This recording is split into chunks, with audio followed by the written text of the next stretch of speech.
Then they'll have a news crew come down and do some interviews.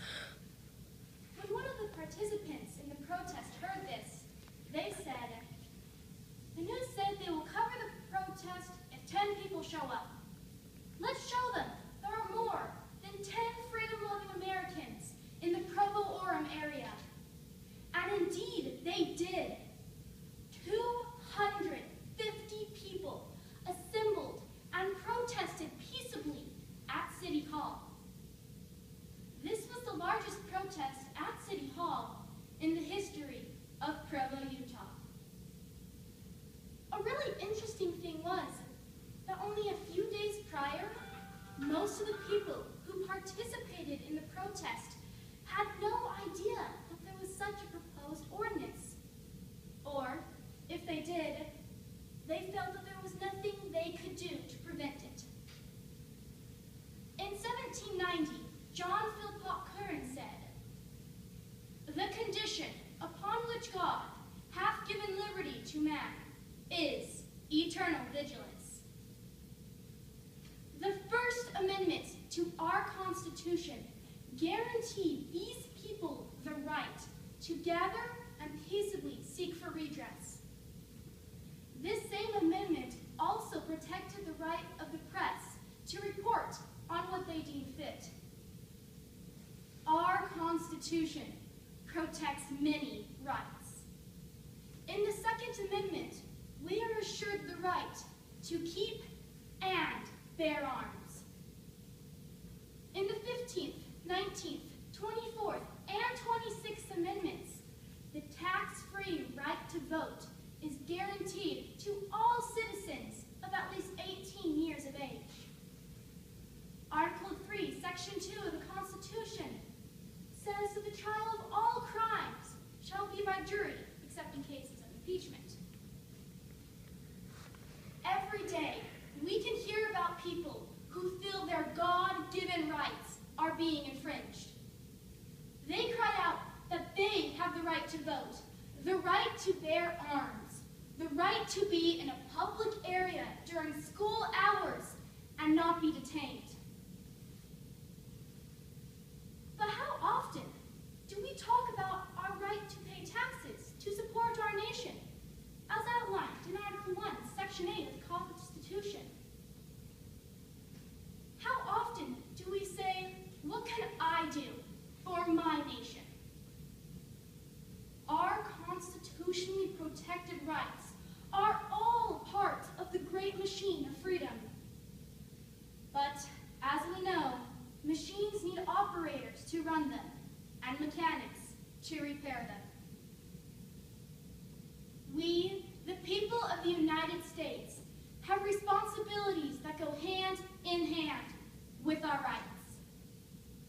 We have the right to vote, but we, the people of the United States, also have the responsibility to know what it is we are voting on. President Kennedy said, "The ignorance of one voter in a democracy impairs the security of all."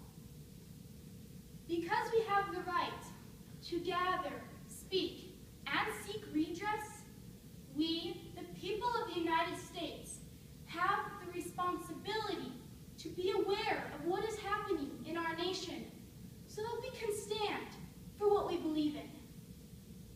But this is impossible without a free press that can inform the public about what is going on.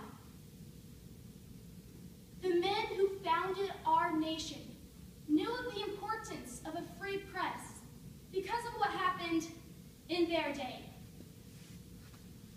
The British government made 5 separate attempts to control the press of American revolutionist Isaiah Thomas.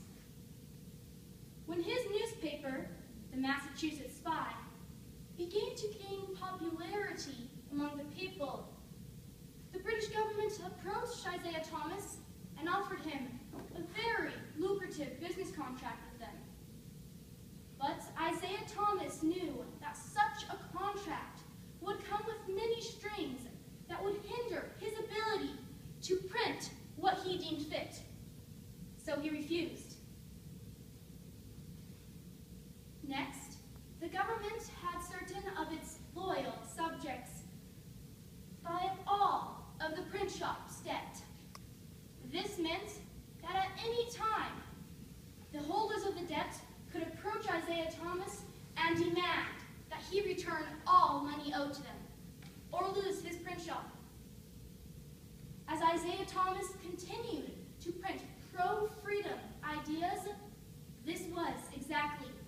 what they did. Not having the funds needed to repay, Isaiah Thomas faced the closure of his print shop. But John Hancock, seeing the dilemma that the printer was in, supplied the needed money, for he knew of the importance of having a free press. Later, the governor tried to jail Isaiah Thomas for malicious libel. The grand jury did not feel there was enough evidence to support the claim, and thus refused to return an indictment. Then, after the battles of Concord and Lexington, the British Army burned Isaiah Thomas's print shop. Luckily, a few days prior, Isaiah Thomas had smuggled one of his presses out of Boston and moved it 50 miles away to Worcester. And finally, during the occupation of Boston, Isaiah Thomas was one of only 12 men to be listed for summary execution. This meant that if he were ever apprehended by the British Army, he would be executed without a trial. Because of the treatment of Isaiah Thomas and others like him, our founders knew of the importance of a free press